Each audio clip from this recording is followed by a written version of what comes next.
గెలుపొందిన తర్వాత ప్రజలకు ఇచ్చినటువంటి వాగ్దానాలను ఎక్కడ కూడా పట్టించుకునేటువంటి పరిస్థితి లేదు. కానీ ఈరోజు ఒక కొత్త అధ్యాయానికి శ్రీకారం చుడుతూ చంద్రబాబు నాయుడు గారు ముఖ్యంగా పేద ప్రజలకు, రాష్ట్రంలో యువతకు, అలాగే రాష్ట్ర ప్రజలకు మనోధైర్యాన్ని కలిగించేటువంటి కార్యక్రమాలకి మొదటి ప్రాధాన్యత ఇచ్చేటువంటి కార్యక్రమం చేసినటువంటి పరిస్థితులు. అందులో భాగంగా గత ప్రభుత్వంలో జగన్మోహన్ రెడ్డి గారు అనాలోచిత విధానాలతో, కక్ష సాధింపు ధోరణితో, ప్రజల ఆలోచనకు తగినట్టు కాకుండా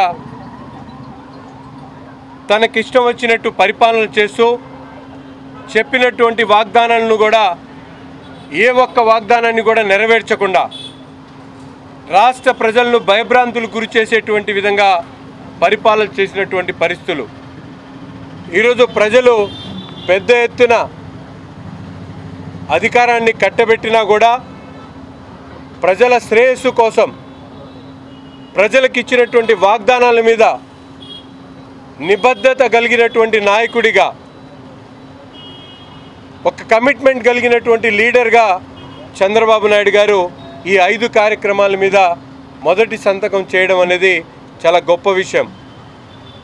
ముఖ్యంగా మెగా డిఎస్సి కార్యక్రమం 5 సంవత్సరాల పాటు రాష్ట్రంలో ఉద్యోగాలు లేక యువత అనేక రకాల ఇబ్బందులు పడుతున్నటువంటి పరిస్థితుల్లో ఈరోజు చెప్పినటువంటి వాగ్దానం ప్రకారం 16,437 మందికి మెగా డిఎస్సి కార్యక్రమాన్ని ఏర్పాటు చేసి దాని ద్వారా ఉద్యోగాలు కల్పించేటువంటి కార్యక్రమం ఈరోజు మేమందరం కూడా చూసాం.